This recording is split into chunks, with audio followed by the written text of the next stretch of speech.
Hello guys, welcome back to my YouTube channel HRM Pillar.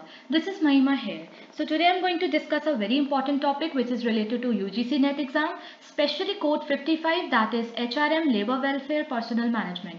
So all the students who are preparing for code 55, especially for labor welfare, must watch this video very carefully. So the topic is Industrial Employment Standing Orders Act 1946. So guys, ये जो topic है इसको मैंने two parts में divide किया है, part 1 and part 2. In part 1 I am going to discuss the specified subject matters which are included in industrial employment standing orders act, and part 2 में मैं इंक्लूड करने वाली हूँ इसके अदर प्रोविजंस, जिसके अंदर मॉडल स्टैंडिंग ऑर्डर एक्ट है वो इंक्लूड करूंगी, एंड इंडस्ट्रियल डिसिप्लिन और उसके कुछ रूल्स एंड रेगुलेशंस इंक्लूड करूंगी. तो पार्ट 1 में बेसिकली मैं सबसे ज़्यादा सब्जेक्ट मैटर पे डिस्कस करने वाली हूँ, उस पर फोकस करने वाली हूँ. So guys, before starting this video, please like my channel, share my channel, subscribe my channel and do comment it as well. So let's get started.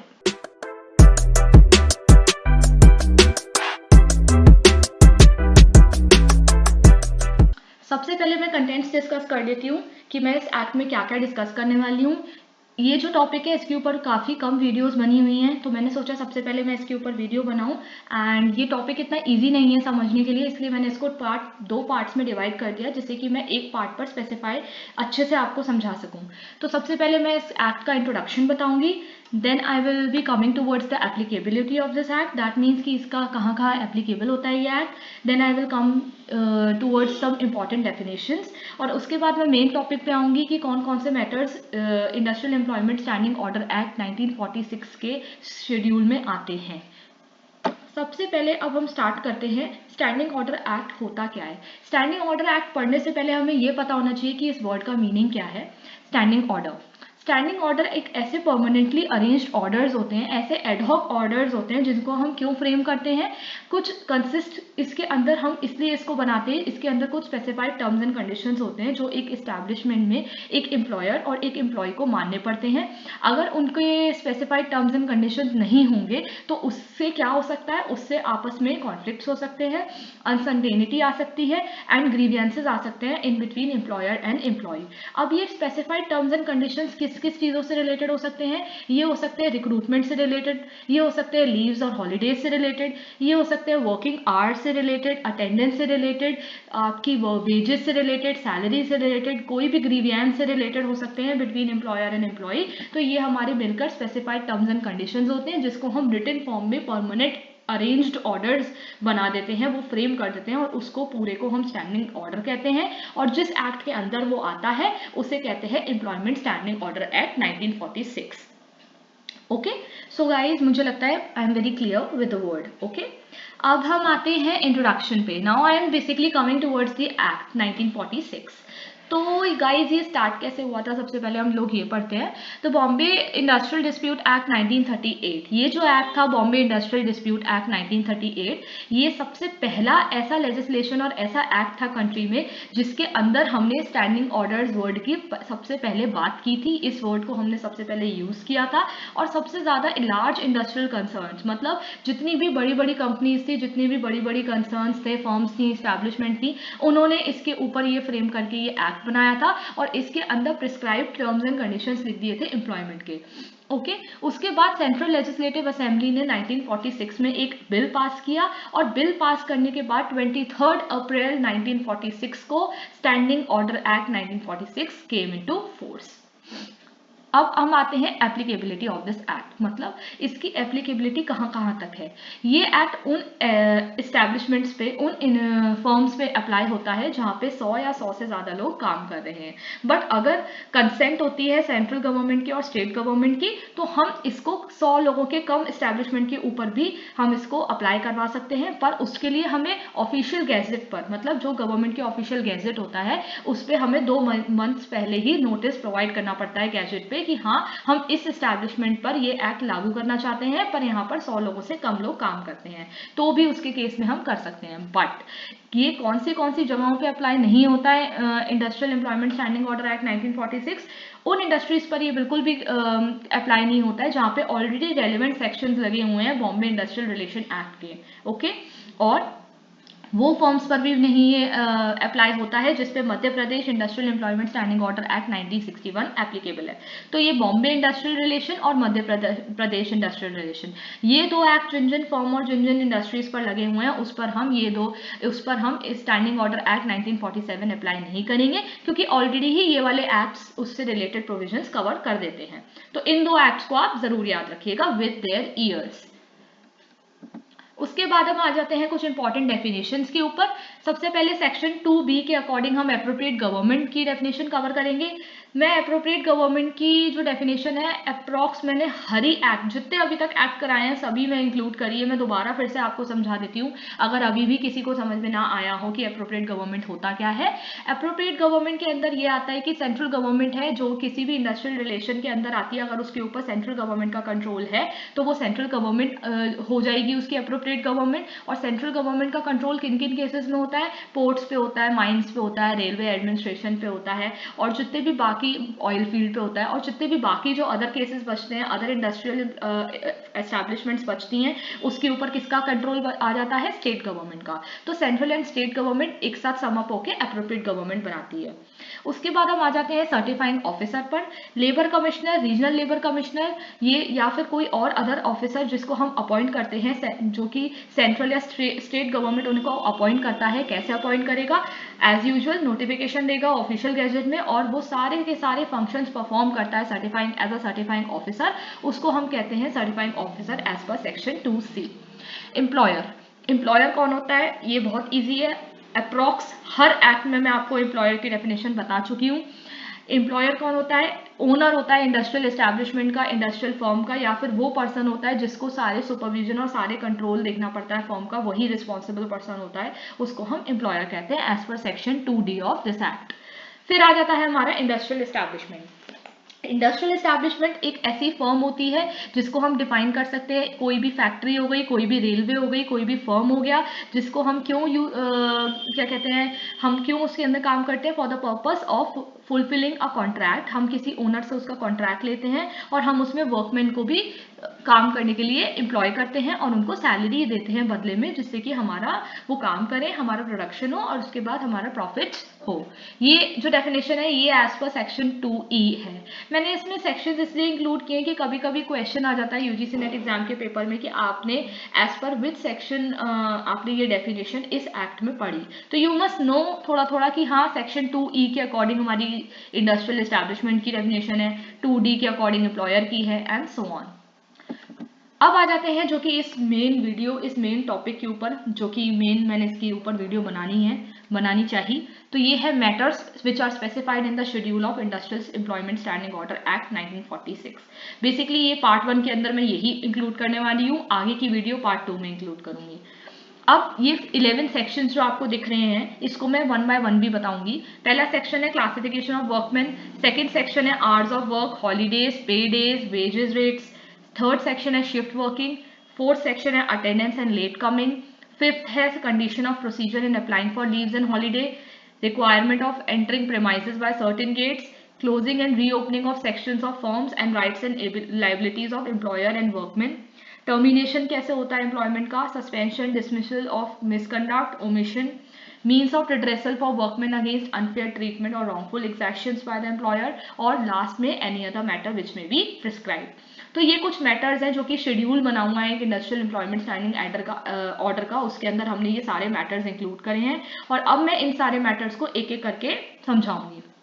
पहला आता है classification of workman. This matter is very very very important क्योंकि इसके ऊपर से हमेशा questions बनते हैं और अभी जब से ये नया ये जो एक्ट आया है अब तो इससे सबसे ज्यादा क्वेश्चंस बनने लग गए हैं, तो आप इसको ढंग से समझिएगा। अब जो वर्कमैन है उनको हमने 6 टाइप्स में डिवाइड कर दिया है as per the work they do. तो इसके अंदर हमारे जो 6 क्लासिफिकेशंस आती हैं वो आती हैं परमानेंट, प्रोबेशनर, बदली, टेम्पररी, कैजुअल एंड अप्रेंटिसेस। अब मैं इनको बताऊंगी कि ये होता क्या है। परमानेंट वर्कमैन क्या होता है? A permanent workman who has been engaged on a permanent basis and includes any person who has completed probationary period of 3 months in the same firm. ऐसे वर्कमैन जिन्होंने परमानेंट बेसिस पे किसी company को join किया है और वहां पर उन्होंने अपना प्रोबेशनरी पीरियड जो कि 3 महीने का होता है वो खत्म कर दिया है उसी फर्म में और वो आगे काम कर रहे हैं वहाँ ऑन अ परमानेंट बेसिस, उसे कहते हैं परमानेंट वर्कर। प्रोबेशनर क्या होता है? प्रोबेशनर वो होता है जो कि प्रोविजनली एम्प्लॉय हुआ है किसी परमानेंट वैकेंसी को ही फुलफिल करने के लिए, बट अभी उसको 3 महीने नहीं हुए हैं। He hasn't completed his 3 months of service. जैसे ही he will complete his 3 months of service, he will be becoming a permanent employee. ठीक है, तो तब तक जब तक नहीं खत्म हुए 3 महीने वो प्रोबेशनर कहलाएगा। फिर आता है बदली। बदली वो वर्कमैन होता है जिसको हमने किसी परमानेंट वर्कर या किसी प्रोबेशनरी वर्कर के पोस्ट पर रखा है, अपॉइंट किया है, टेम्पररी रखा है, क्योंकि वो जो परमानेंट वर्कमैन था या फिर जो वो प्रोबेशनरी वाला पर्सन था वो टेम्पररी एब्सेंट हो गया है, तो उसके एब्सेंस को हमें फुलफिल करने के लिए हमने बदली वर्कर रखा है, जो कि सिर्फ उतने टाइम पीरियड के लिए होगा जितने टाइम पीरियड के लिए वो परमानेंट वर्कमैन या प्रोबेशनरी वर्कमैन एब्सेंट है।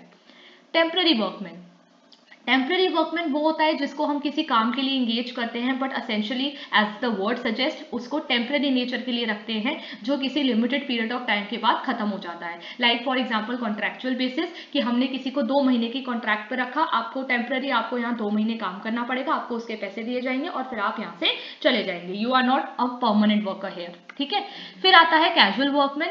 ऐसे वर्कमैन जिनकी एम्प्लॉयमेंट जो होती है वो कैजुअल नेचर की होती है, उन्हें कहते हैं कैजुअल वर्कमैन। फिर आते हैं अप्रेंटिसेस। अप्रेंटिसेस वो होते हैं, वो लर्नर्स होते हैं जिनको एक अलाउंस दिया जाता है अपने ट्रेनिंग पीरियड पे काम करने के लिए। जैसे कि आजकल काफ़ी ट्रेनिंग्स काफ़ी आपने MBA में देखी होंगी, जो 6 मंथ्स की इंटर्नशिप्स होती हैं, जो इंटर्न्स होते हैं जो आ जाते हैं, ये आते हैं अप्रेंटिसेस के अंदर। उनको उतने टाइम का स्टाइपेंड मिलता है, अलाउंस मिलता है, वो वहाँ जाके सीखते हैं, काम करते हैं एंड उसके बाद वो वापस आ जाते हैं। तो ये था क्लासिफिकेशन ऑफ वर्कमैन। उसके बाद हम बात करेंगे टिकट्स की। टिकट्स क्या होती हैं?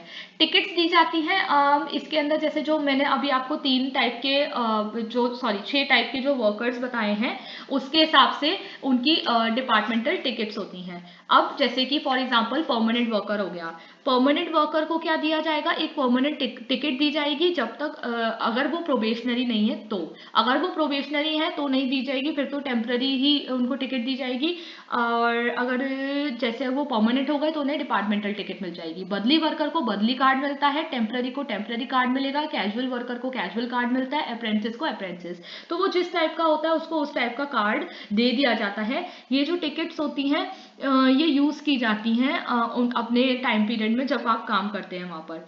ठीक है, उसके बाद हम आते हैं publication of working time. Publication of working time का मतलब है, इसके अंदर मैं ये डिस्कस करूंगी periods and hours of work. तो periods and hours of work for all classes of worker in each shift shall be exhibited. अब कितने कितने दिन, कितने टाइम और किस टाइप की शिफ्ट में और कौन कौन से क्लास ऑफ वर्कर्स हैं, जितने भी लेवल और ग्रेड ऑफ वर्कर है, उसका पूरा चिट्ठा आपको नोटिस बोर्ड पर लगाना पड़ेगा and it must be in English. And वो मेन एंट्रेंस पे, ऐसा नहीं है कि कहीं भी लगा देंगे, notice board in the main entrance of the firm. घुसते ही मेन एंट्रेंस पर वो नोटिस बोर्ड पर नोटिस बड़ा बड़ा लिखा होना चाहिए, जिसके अंदर ये लिखा होना चाहिए कि कितने आवर्स ऑफ वर्क काम करना है, कौन सी शिफ्ट है, किस किस शिफ्ट में कौन कौन काम कर रहा है, ये आपको पब्लिकेशन में पब्लिश करना पड़ता है। उसके बाद आ जाता है पब्लिकेशन ऑफ हॉलीडेज एंड पे डेज। इसका मतलब ये होता है कि आपको नोटिस स्पेसिफाई करना है कि days observe by the firm as holiday and day pays. इसका मतलब ये है कि कौन कौन से ऐसे दिन हैं जिस दिन आपको छुट्टी मिल रही है, हॉलीडे मिल रही है, और कौन कौन से ऐसे दिन है जब आपको पे डे मिल रहा है। पे डे मतलब आपको छुट्टी मिल रही है बट आप पे करे जाएगा, मतलब जैसे लीव, पेड लीव्स होती हैं वो कितनी होंगी वो भी आपको पेस्ट करना पड़ेगा नोटिस बोर्ड पे। तो ये पब्लिश की बात हो रही है, आपको क्या क्या पब्लिश करना पड़ता है पूरे एम्प्लॉयज के सामने, पूरे वर्कर्स के सामने। फिर आती है बात publication of ways rates. Publication of ways rates का मतलब ये है कि आपको नोटिस स्पेसिफाई करना पड़ेगा कि क्या रेट चल रहा है, क्या वेज आप पे कर रहे हैं सारे क्लासेस ऑफ वर्कमैन को, और क्या क्या क्लासेस और क्या क्या वर्क चल रहा है, और ये सब भी आपको नोटिस बोर्ड पर डिस्प्ले करना पड़ेगा, क्योंकि ये बहुत ही ज्यादा इंपॉर्टेंट है। Shift working, shift working is also very important. इसमें क्या होता है कि मोर देन वन शिफ्ट में be worked in a department of the firm at the description of the employer. कि अगर एक से ज्यादा कोई शिफ्ट में काम कर रहा है तो ये एम्प्लॉयर के जो थ्रू जाती है, ये एम्प्लॉय को भी पता होनी चाहिए। अगर कोई वर्कर या कोई एम्प्लॉय एक से ज्यादा शिफ्ट में काम कर रहा है तो फिर वो लाइबल होगा कि वो उसकी शिफ्ट एक शिफ्ट से दूसरी शिफ्ट में ट्रांसफर की जाए, लगातार शिफ्ट नहीं करनी है। और ऐसा कभी नहीं होगा कि शिफ्ट वर्किंग चल रही है और उसको डिसकंटिन्यू कर दिया जाए बिना 2 महीने के नोटिस पीरियड देकर। मतलब जैसे कि अभी आप सुबह की शिफ्ट में आ रहे हैं और बिना 2 महीने पहले प्रायर नोटिस के आपने अचानक से ही उसकी शिफ्ट चेंज कर दी, तो आपको बिल्कुल भी अलाउड नहीं है। अगर आपको किसी की शिफ्ट चेंज करनी है तो आपको उसको 2 महीने पहले प्रायर नोटिस देना पड़ेगा रिटन में कि अब आप डिसकंटिन्यू करते हैं इस शिफ्ट को और अब 2 महीने बाद से आपकी ये शिफ्ट हो जाएगी। तो ये सारे रूल्स एंड रेगुलेशंस हैं। अगर शिफ्ट वर्किंग रीस्टार्ट की जा रही है, दोबारा से स्टार्ट कर रही है, तो वर्कमैन को एक नोटिस देना पड़ेगा और उसके हिसाब से उसको री एम्प्लॉय करना पड़ेगा as per the acts and rules which are given in the provision of the act. Okay. फिर notice of changes in shift working. अगर आपको किसी की नोटिस देना है शिफ्ट वर्किंग में चेंजेस करने हैं, तो नोटिस को क्लियरली डिस्प्ले करना पड़ेगा नोटिस बोर्ड पर एम्प्लॉयर को। कहाँ पर? एज यूजुअल मेन एंट्रेंस और इस्टेब्लिशमेंट के, और उसको नोटिस बोर्ड पर पेस्ट करना पड़ेगा। Provided that where any registered trade union or workman exist. अगर की कोई रजिस्टर्ड ट्रेड यूनियन भी एग्जिस्ट करती है तो आपको उसको भी एक कॉपी देनी पड़ेगी नोटिस की, जिससे कि उसका जो सेक्रेटरी है यूनियन का उसको भी पता होना चाहिए वर्कमैन और वर्कर के साथ साथ। वो बहुत ज़्यादा ज़रूरी है कि वो, क्योंकि सेक्रेटरी है ट्रेड यूनियन का, उसको अपने वर्कर्स एंड सबके बारे में पता होना चाहिए, इसलिए उसको भी एक कॉपी जाएगी नोटिस पीरियड पे, जो नोटिस बोर्ड पे आपने जो नोटिस लगाया उसकी एक कॉपी उसको भी दी जाएगी कि आप क्या क्या चेंजेस चाहते हैं शिफ्ट वर्किंग में। ओके। उसके बाद आती है बात अटेंडेंस और लेट कमिंग की। अटेंडेंस और लेट कमिंग, जितना भी आपने टाइम फिक्स किया है एक दिन में काम करने का एक वर्कमैन के लिए एक एस्टैब्लिशमेंट में, वो नोटिफाई होना चाहिए। और वर्कमैन जो लेट आ रहे हैं उनके ऊपर क्या क्या लायबल होते हैं डिडक्शंस, वो भी आपको, जो आप काटेंगे या जो भी आप डिडक्ट करेंगे वो भी एज पर आपका पेमेंट ऑफ वेजेस एक्ट 1936 के अकॉर्डिंग ही चलेगा। तो इनके खुद के अलग रूल्स नहीं है। पेमेंट ऑफ वेजेस एक्ट 1936 के सारे रूल्स इस पे अप्लाई होते हैं in case of deductions and late comings. Casual leave. Casual leave क्या होता है? A workman may be granted a casual leave of absence with or without pay. अब क्या होता है, इसमें 2 टाइप की कैजुअल लीव होती है। एक होती है जिसमें आपको पे भी किया जाता है कैजुअल लीव लेने पर, एक होता है विदाउट पे। अब वो एक्सीड नहीं करनी चाहिए 10 दिन एक कैलेंडर ईयर में, मतलब 12 महीने में आप मैक्सिमम से मैक्सिमम 10 दिन की लीव विद पे और विदाउट पे ले सकते हो, नॉट एक्सीडिंग 10 डेज। ये जरूर याद रखना। Such leaves shall not be more than 3 days at a time. 3 दिन से ज्यादा लगातार कैजुअल लीव्स एक समय में एक बार में आप नहीं ले सकते। लाइक फॉर एग्जांपल, अगर एक वर्कर है उसको कैजुअल लीव्स अवेल करनी है तो एक बार में वो लगातार 3 दिन छुट्टी कर सकता है, पर 3 दिन से ज्यादा नहीं कर सकता इन केस अगर उसको सिकनेस नहीं हुई है। अगर सिकनेस हुई है तो उस केस में स्पेशल, अगर कोई कुछ हो गया है उसके साथ तो वो कर सकता है। पर ये जो लीव है इसको आप ज्यादा भी बढ़ा सकते हो अगर कोई स्पेशल सर्कमस्टांस हो गई है जिसको आप निग्लेक्ट या अवॉइड नहीं कर सकते हो, like in case of sickness हो गई है, आप नहीं अवॉइड कर सकते तो आपको 3 दिन से ज्यादा लीव लेनी ही पड़ेगी। नहीं तो एक पूरे साल में 10 मिलती हैं और एक साथ आप सिर्फ 3 ले सकते हैं।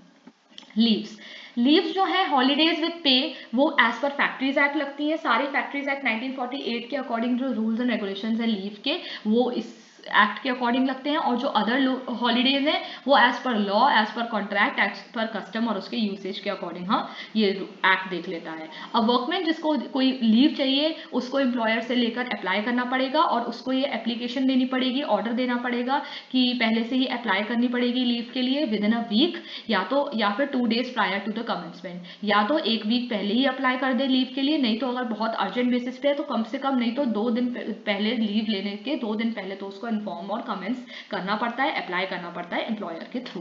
अगर वर्कमैन रिमेन एब्सेंस, मतलब अगर वर्कमैन छुट्टी जितने दिन की ली थी उसके बाद भी वो कंटिन्यू करता है छुट्टी लेना और वो आता नहीं है, जितने पीरियड के लिए उसने ओरिजिनली ली थी उससे ज़्यादा छुट्टी ले लेता है, तो फिर उसके ऊपर कुछ रूल्स एंड रेगुलेशंस लगते हैं। 2 केसेस में रूल्स एंड रेगुलेशंस और डिडक्शंस नहीं होंगे, अगर वो 8 दिन के अंदर अंदर आ जाता है, या फिर दूसरा वो ये रीज़न एक्सप्लेन करता है कि क्यों उसने छुट्टी एक्सटेंड की बिना बताए और वो रीज़न एम्प्लॉयर को सेटिस्फाइंग लगता है, तो उस केस में। तो ये लीव्स की कुछ रूल्स एंड रेगुलेशंस थे।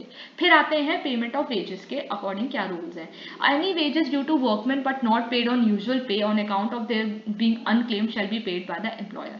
ऐसी कोई भी वेजेस जो वर्कमैन की ड्यू है जो उसको नहीं मिली तो वो सारी क्लेम कौन करेगा? एम्प्लॉयर क्लेम करेगा। Workman will be paid wages on the working day before the expiry of 7th और 10th डे आफ्टर द।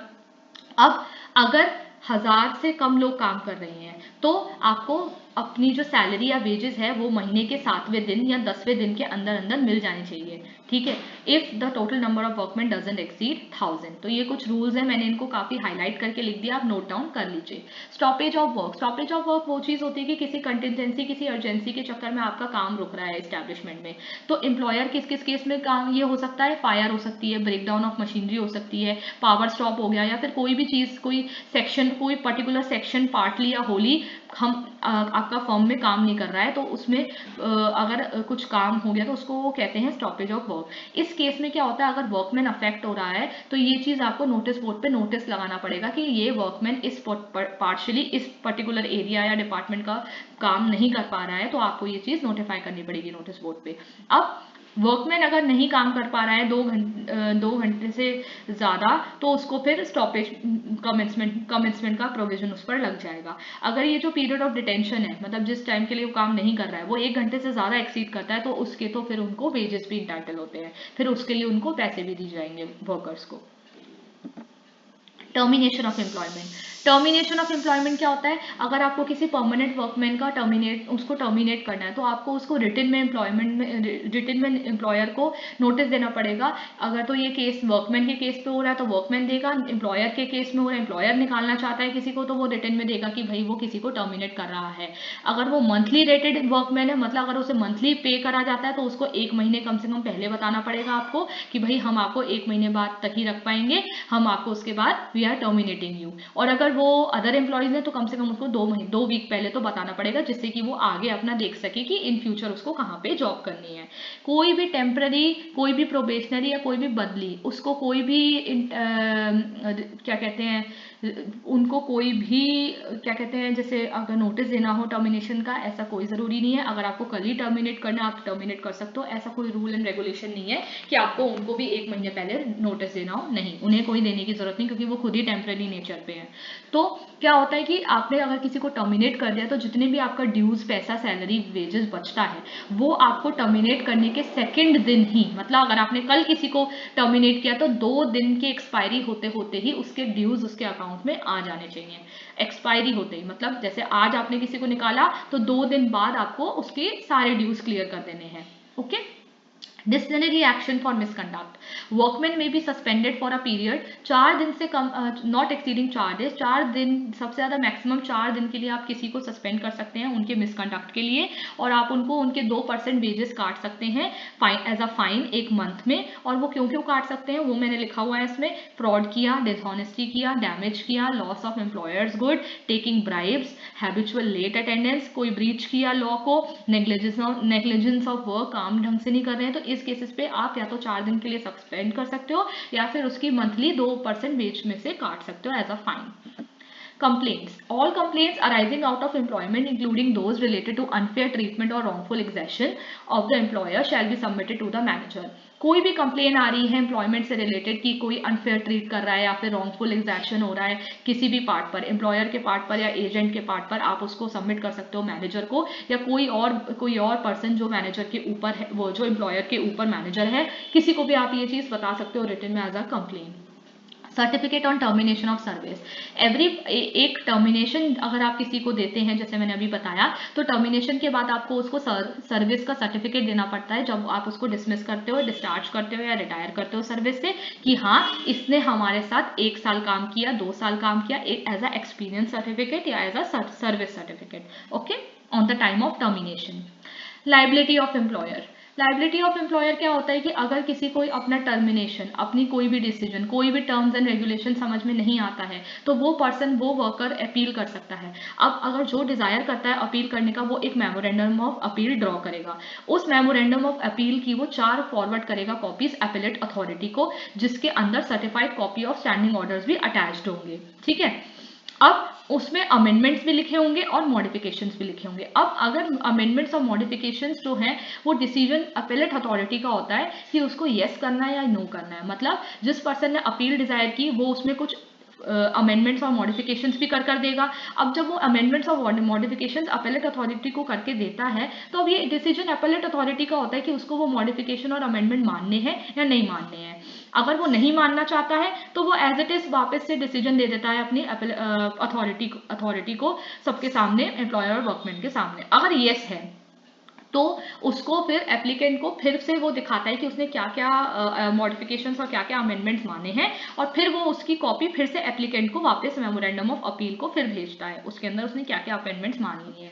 मानने के बाद क्या होता है कि जो जो उसको मानने हैं एपेलेट अथॉरिटी फिर कोई भी एविडेंस भी मान सकता है जो कि नेसेसरी है डिस्पोज ऑफ करने के या फिर एक्सेप्ट करने के अपील को। और जब वो उसको समझ में आता है कि ये अमेंडमेंट्स और ये मॉडिफिकेशन उसको मानने हैं, वो आकर पर्सन जो जिसने अपील की थी उसको आप बुलाता है, डिसीजन लेते हैं और अपना डिसीजन सुना के बता देते हैं कि ये अमेंडमेंट्स हमने मान ली हैं as per the standing orders. तो ये लायबिलिटी होती है एम्प्लॉयर की। Exhibition. A copy of these orders in Hindi and in English will be pasted on the notice board maintained near the entrance gate of the establishment, और इनको legible condition में हमें notice period पर रखना पड़ता है standing order acts को as per exhibition in acts को। Okay? So thank you so much guys for watching this video. I hope guys आपको मेरी ये वीडियो पसंद आई होगी which is related to Standing Orders Act 1946। अभी तो मैंने इसके स्पेसिफाइड सारे मैटर्स आपको बता दिए हैं जो कि इसके अंदर शेड्यूल में इंक्लूडेड हैं। ये बहुत ही इंपॉर्टेंट है इसलिए मैंने इसको पार्ट 1 में इंक्लूड किया है। पार्ट 2 में मैं मॉडल स्टैंडिंग ऑर्डर एक्ट और इंडस्ट्रियल डिसिप्लिन कवर करने वाली हूँ। So guys, please watch this video very carefully. Please subscribe my channel, share my channel, like my channel. Till then, this is Mahima signing off from the video. Goodbye.